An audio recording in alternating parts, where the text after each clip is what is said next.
Hi, my name is Guidry-Foxhoven. I'm the president and founder of APRISA Express. Most importantly, we are honored to partner with the Smithsonian National Postal Museum to explore the history and the development of the mail and parcel industry. As a woman-owned business and a proud partner of the United States Postal Service, we are delighted to tell our story and contribute the small piece of history that we're creating today. APRISA Express is an international shipping and logistics company specializing in e-commerce, mail, parcels, and freight. We initiated services in Mexico and then expanded those services into South and Central America and then subsequently the rest of the major markets in the world.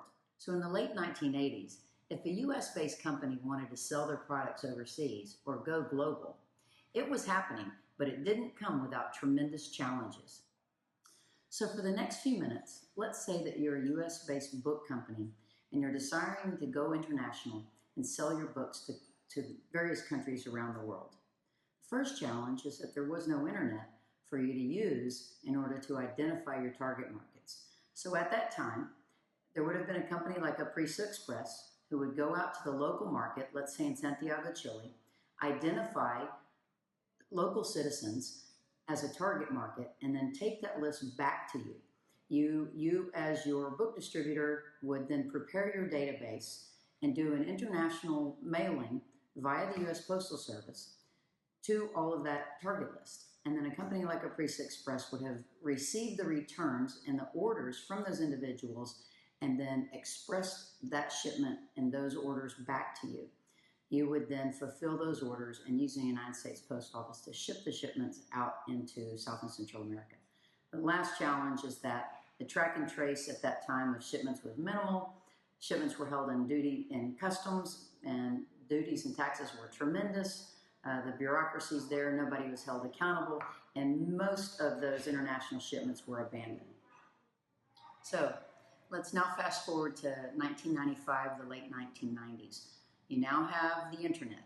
You're able to offer your books to the whole world. Everybody's able to access your internet website, and now they're able to order. Your next challenge is, how am I going to get those shipments overseas cost effectively without an issue in customs and hold somebody accountable so that my client can receive their book and have a seamless customer experience?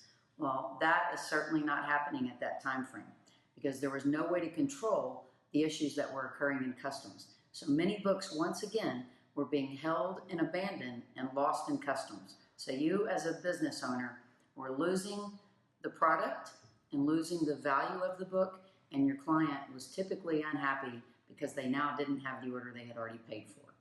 So as we fast forward to the 2000s and up until today, we find that many of those issues have been resolved. And we now have developed, as U.S. businesses, customer bases around the world, still struggling a bit with the issues in customs.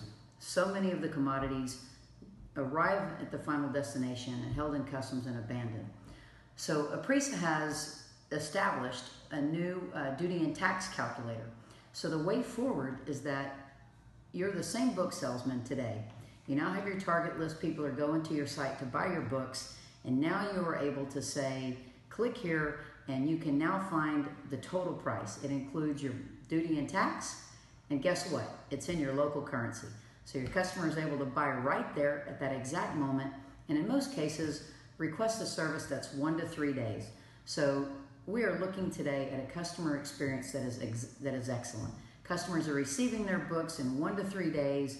They're no held up in customs, and you, as a publisher or as a book salesman, are no longer losing any of your commodities in customs.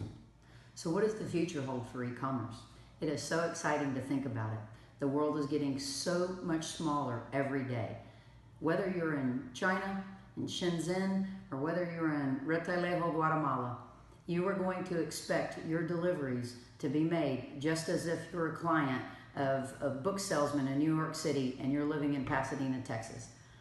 What your customers are now going to expect with the iPhones and all the new apps, they're going to be going online, they're going to be on a train, they're going to look for your website, place an order, have all the data uploaded, and be getting deliveries within 1 to 2 days, regardless of where you're based around the world. They'll have multiple solutions to choose from. There will be no losses in customs, and all of the deliveries will be seamless. And we have absolutely crushed the myth that shipping creates a black hole. It doesn't.